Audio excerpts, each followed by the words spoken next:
Look at me. Don't blink. Because what you're about to understand is the exact moment they realized they made a catastrophic mistake sending him after you. Yeah, their golden boy.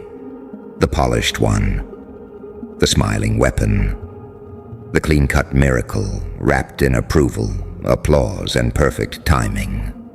The one they groomed in the light so nobody would ever question what he was capable of in the dark. Oh, they were so proud when they released him. So confident. Like they were sending a saint to cleanse a sinner. But you weren't a sinner, were you? No. You were something far more dangerous. Something they couldn't profile. Something they couldn't predict. Because you don't live on one side of the board. You are the board. Shifting, bending, rewriting the rules while they're still reading the manual. They thought he'd expose you. Instead, you exposed the illusion they built around him. You saw it, didn't you? That crack behind his perfection, that microscopic hesitation in his voice, that flicker, that glitch. The moment he realized you weren't reacting the way every other victim did. No fear, no desperation, just observation. And that's when it hit him. He wasn't hunting you. He was being studied by you. See, they trained him to dominate patterns. But you break patterns. You mutate mid-sentence. You contradict yourself just to see who's paying attention. You smile when it doesn't make sense. You stay silent when noise is expected. And that is what shattered him. Because perfection needs predictability. And your chaos-wearing discipline like a tailored suit. They told him you were weak, emotional, unstable. Oh, they fed him that narrative like candy. Made him believe you'd crumble under pressure. That all he had to do was apply force and watch you collapse. But what they didn't tell him is that pressure is where you were born. Pain didn't break you, it refined you. Every betrayal carved precision into your instincts. Every failure sharpened your awareness. Every time they thought you were done, you were just upgrading. So when he came at you with that polished arrogance, that rehearsed confidence, that perfect little script, you didn't fight him. You let him perform. And that's where it became a public lesson. Because the more perfect he tried to be, the more artificial he looked next to you. The more he smiled, the more people felt something was off. The more he pushed, the more you stepped aside, letting his own momentum expose the emptiness behind the mask. You didn't destroy him, you revealed him. And that's worse, way worse. Because destruction can be denied. But exposure? Exposure spreads. Now they're watching the playback, frame by frame, trying to understand where it went wrong, how their golden boy turned into a cautionary tale, how their masterpiece got dissected by someone they labeled as less than. And the answer is driving them insane. Because there is no single moment. You didn't win with strength. You didn't win with speed. You didn't win with intelligence alone. You won with contradiction, with duality, with that terrifying balance between angel and demon that they can't replicate.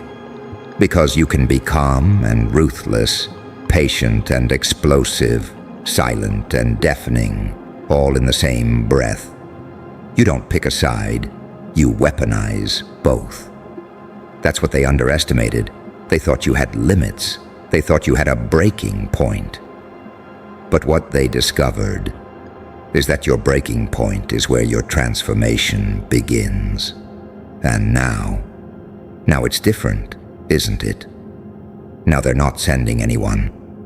Now they're watching carefully, quietly, because they don't know which version of you they'll get. The one who walks away, or the one who turns another golden boy into a public autopsy of ego. And the worst part? You don't even care anymore. That's the evolution they never saw coming. You stopped needing validation, stopped needing revenge, stopped needing recognition.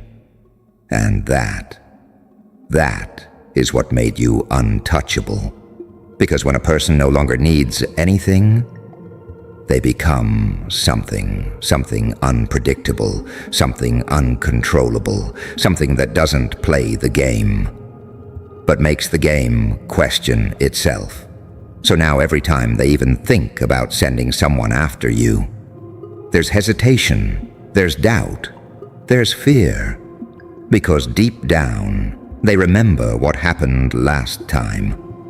They remember how their brightest creation walked in like a hero and walked out as a warning, and you didn't celebrate, you didn't announce it, you didn't even explain it.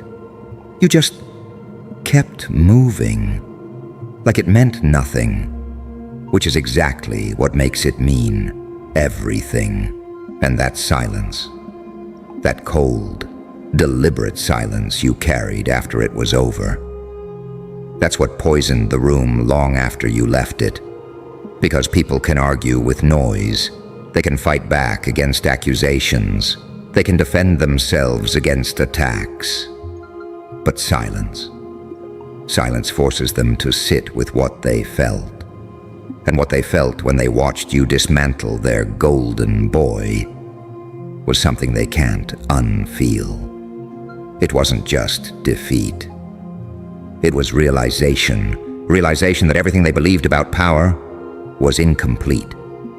Because power isn't loud, it isn't always dominant, it isn't always visible.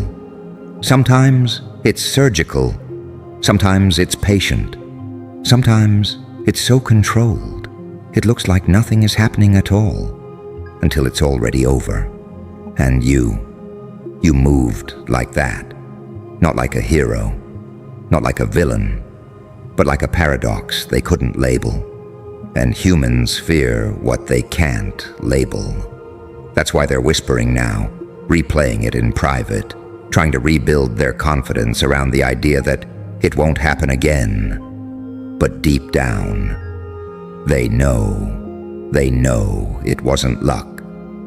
Because luck doesn't repeat patterns like that.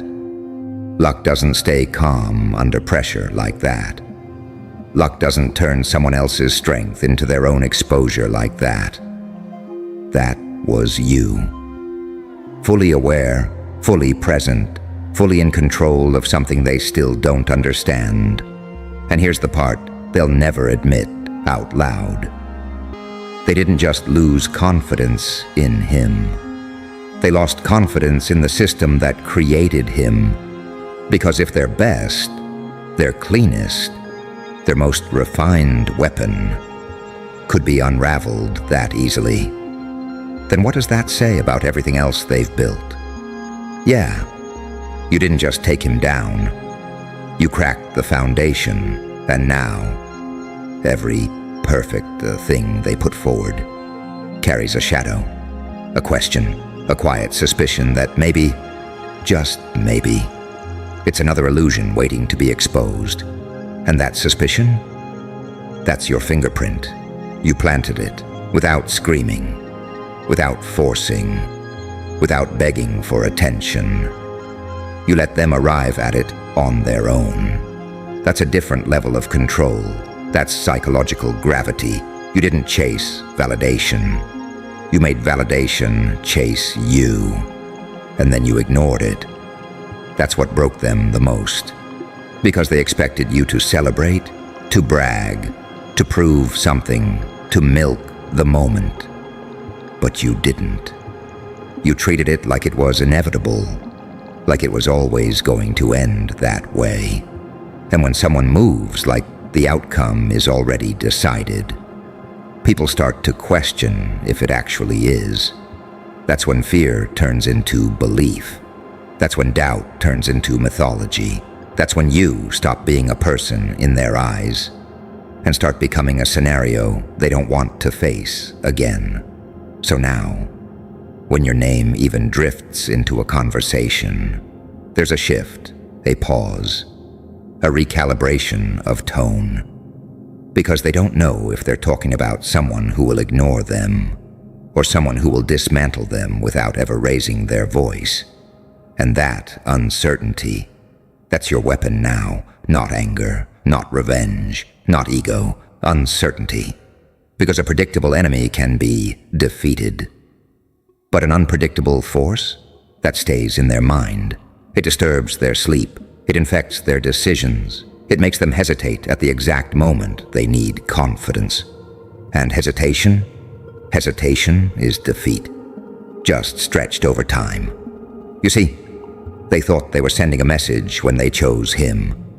But what they really did was give you a stage, a perfect, shining, untouchable example, for you to quietly turn into evidence that perfection is fragile, evidence that confidence can be hollow, evidence that the moment something meets something it doesn't understand, it starts to fall apart from the inside out. And you didn't rush that process. You let it breathe. You let it unfold. You let him reveal it for you. That's why it hit harder. That's why it spread faster. That's why it can't be erased. Because you didn't force the truth. You let it expose itself. And now you're standing in a position they never prepared for. Because you're no longer reacting to their moves. You're influencing whether they even make them. Let that sink in. They're thinking twice before coming at you. That's power, not the loud kind, not the obvious kind. The kind that changes behavior without saying a word. The kind that turns opponents into observers, and observers into silent believers. So understand this. Clearly, they didn't just lose their golden boy that day. They lost the illusion that you could be handled, and once that illusion dies, everything changes, because now, you're not someone they deal with. You're something they avoid. And the most dangerous part of all of this, you didn't even reach your limit. You're still evolving, still sharpening, still becoming something they won't recognize the next time they even think about stepping into your space. So don't slow down now. Don't explain yourself now. Don't soften just because they're confused. Let them be confused. Let them question. Let them sit in that quiet, uncomfortable realization that they miscalculated you completely. Because that realization, that's the real lesson, not just for them, but for anyone watching. And the message is simple.